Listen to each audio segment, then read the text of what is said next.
វីដេអូមួយនេះខ្ញុំផ្ញើជូនពិសេសចំពោះស្រីស្អាតតែម្ដងបើសិនជាវីដេអូរបស់គាត់ផលរយៈពេល3ថ្ងៃបាន view 50k ខ្ញុំនឹងជូនលុយគាត់$50ភ្លាមៗហ្មងតោះជួយ like share ឲ្យស្រីស្អាតម្នាក់មួយមកណាគាត់អ្នកកពតយើងតាមបងប្អូនពីដំបូងគាត់មកទិញទូរស័ព្ទខ្ញុំខំ say hello ដាក់គាត់ដល់ពេលគាត់ឆ្លើយមកខ្ញុំវិញគាត់ថាគាត់ខ្មែរតើអ្នកលក់នេះនឹងគាំងហ្មងចាំតែហាងច័ន្ទរ៉េគឺយើងទទួលភ្ញៀវជនជាតិបរទេសគឺច្រើនហើយមុខគាត់ស្តៀងជនជាតិបរទេសខ្លះមែនតើមើលឃើញចឹងឯងបងប្អូនតោះឡើងមកមើលការ unboxing iPhone 17 Pro Max ចេញទៅពណ៌សទៀតហើយកូដអាមេរិកទៅមួយរយៈនេះគឺកូដអាមេរិកគឺចេញច្រើនគួរសមដែរណាជាពិសេសពណ៌សបងប្អូនគឺលក់ដាច់ច្រើនមួយរយៈនេះទទួលស្គាល់ថាពណ៌សគឺលក់ដាច់ខ្លាំងពណ៌នេះគឺបងប្អូនអាចលេងជាមួយនឹងខែក៏ដូចជា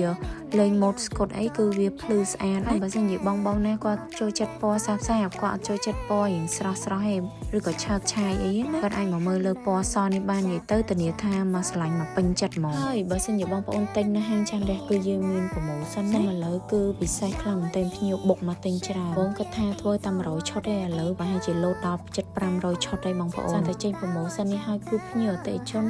គាត់គ្រប់គ្រងខ្លាំងមែនតើភ្ញៀវក្នុងខេត្តក៏ដូចជាក្រៅខេត្តផ្សេងៗនេះគឺយើងមានផ្ញើចេញឲ្យខ្លះទៀត promotion ហ្នឹងគឺមានថែមកៅទឹកថែមកាប Bluetooth ថែម power bank ដុំសាក